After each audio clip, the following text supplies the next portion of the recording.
Good morning, everyone. Today we will discuss about the great English poet William Cowper.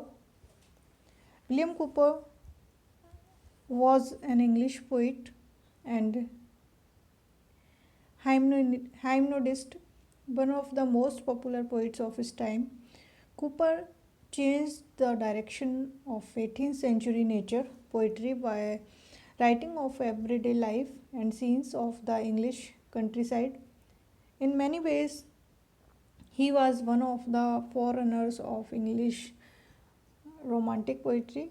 Samuel Taylor Coleridge called him the best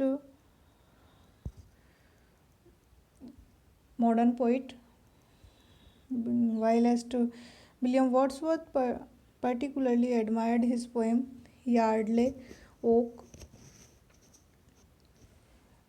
After being institutionalized for insanity, Cowper found refuge in a fervent evangelical Christianity. He continued to suffer doubt and, after a dream in 1773, believed that he was doomed to eternal damnation. He recovered and wrote more religious hymns. His religious sentiment and association with John Newton, who wrote the hymn Amazing Grace, led to much of the poetry for which he is best remembered, and to the series of Olney hymns. His poem last his poem Light Shining Out of Darkness gave English the phrase God moves in a mysterious way, his wonders to perform. He also wrote a number of anti slavery poems, and his friendship with Newton, who was an avid anti slavery campaigner, resulted in Cowper being asked to write in support of the abolitionist campaign. Cowper wrote a poem called The Negro's Complaint 1788, which rapidly became very famous and was often quoted by Martin Luther King during the 20th century civil rights movement. He also wrote several other less well known poems on slavery in 1780s, many of which attacked the idea that slavery was economically viable. His life. Cowper was born in Berkhamsted, Hertfordshire, where his father John Cowper was rector of the Church of St. Peter. His father's sister was the poet Judith Madden. His mother was Annie Dunn. He and his brother John was the only two of the seven children to live past infancy, and died giving birth to John on 7 November 1737. His mother's death at such an early age troubled William deeply and was the subject of his poem On the Receipt of My Mother's Picture. Written more than 50 years later, he grew close to her family in his early years. He was particularly close with his brother Robert and his wife Harriet. He instilled in young Williams a love of reading and gave him some of his first books, John Bunyan's Pilgrim's Progress and John Gay's Fables. Cowper was first enrolled in Westminster School in April of 1742. After moving from school to school for a number of years, he had begun to study Latin from a young age and was an eager scholar of Latin for the rest of his life. Older children bullied Cowper through many of his younger years. At Westminster School, he studied under the headmaster John Nicol. At the time, Westminster School was popular amongst families belonging to England's big political party. Many intelligent boys from families of a lower social status also attended. Cooper made lifelong friends from Westminster. Through the he read through the Iliad and the Odyssey, which ignited his lifelong scholarship and love for Homer's epics. He grew skilled at the interpretation and translation of Latin, which he put to use for the rest of his life. He was skilled in the composition of Latin as well and wrote many verses of his own.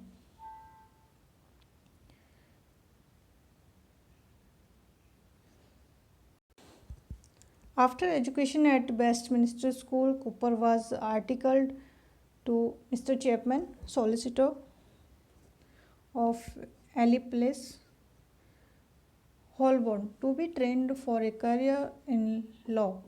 During this time, he spent his leisure at the home of his uncle's Boob Cooper, where he fell in love with his cousin Theodora, whom he wished to marry.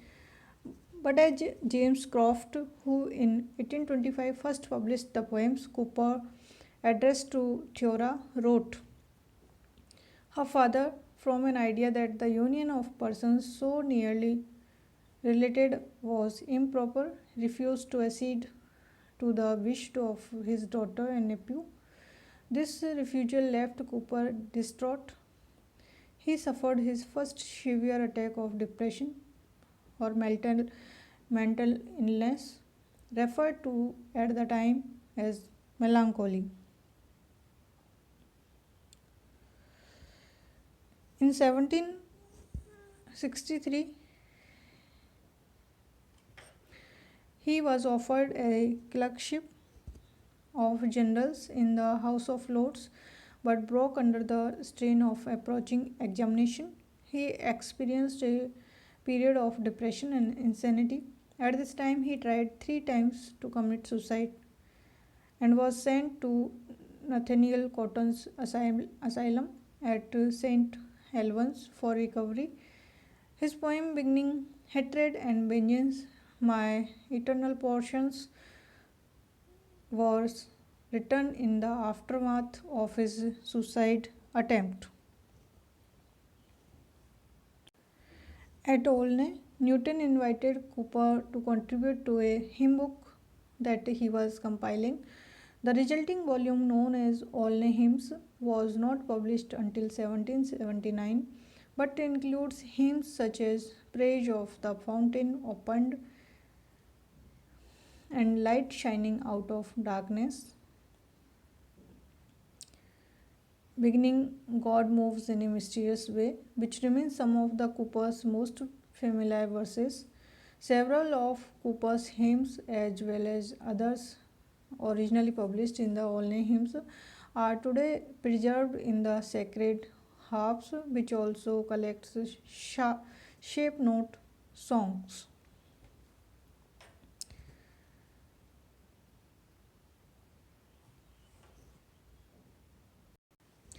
In 1773, Cooper experienced an attack of insanity, imagining not only that he was eternally condemned to hell, but that God was commanding him to make a sacrifice of his own life.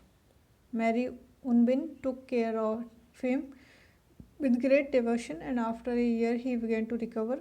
In 1779, after Newton had moved from Olney to London, Cooper started to write poetry again.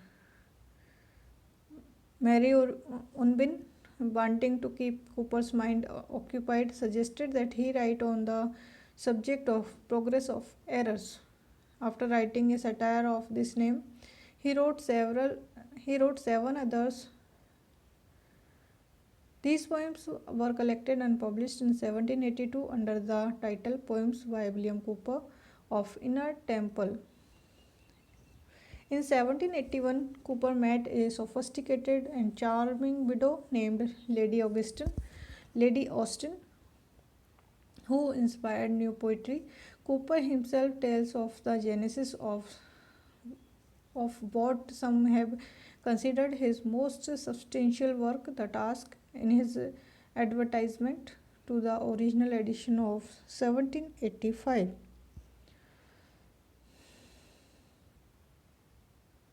In the same volume, Cooper also printed the diverting history of John Gilpin, a notable piece of comic verse. Writing John Gilpin was later credited by G.K. Chesterton in Orthodoxy with saving Cooper from becoming completely insane. Cooper and Mary Unwin moved to Beston Underwood, Buckinghamshire in 1786, having become close with his cousin Lady Harriet Haskett, Theodora's sister. During this period, he started his translation of Homer's Iliad and Odyssey into blank verse. His versions, published in 1791, were the most significant English rendering of these epic poems since those of Alexander Pope earlier in the century. Later critics have faulted Cooper's Homer for being too much in the mold of John Milton.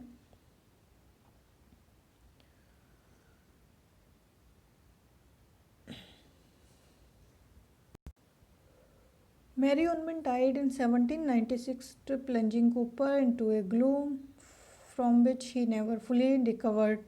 He did continue to revise his Homer for a second edition of his translation. Aside from writing the powerful and bleak poem The Castaway, he penned some English translations of Greek verse and translated some of the fables of John Gay into Latin. Death and Memorials. Stained glass window in St. Nicholas Church, East Dereham. Cooper was seized with dropsy in the spring of 1800 and died. He is buried in the chapel of St. Thomas of Canterbury, St. Nicholas Church in East Dereham, and a stained glass window there commemorate his life. In St. Peter Church in Berkhamsted, there are two windows in memory of Cooper.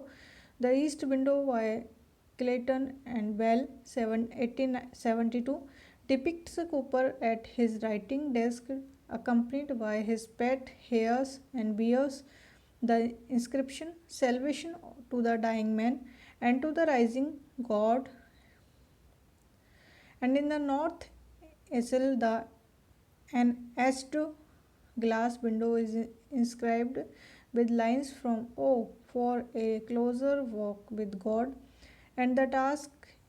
In the same church, there is also a memorial tablet to poet's mother, Anne Cooper. Cooper is also commemorated along with George Herbert by another Clayton and Well stained glass window in St. George Chapel, Westminster Abbey. In 1823, Cooper's correspondence was published posthumously from the original letters in the possession of his kinsman John Johnson. Thank you so much.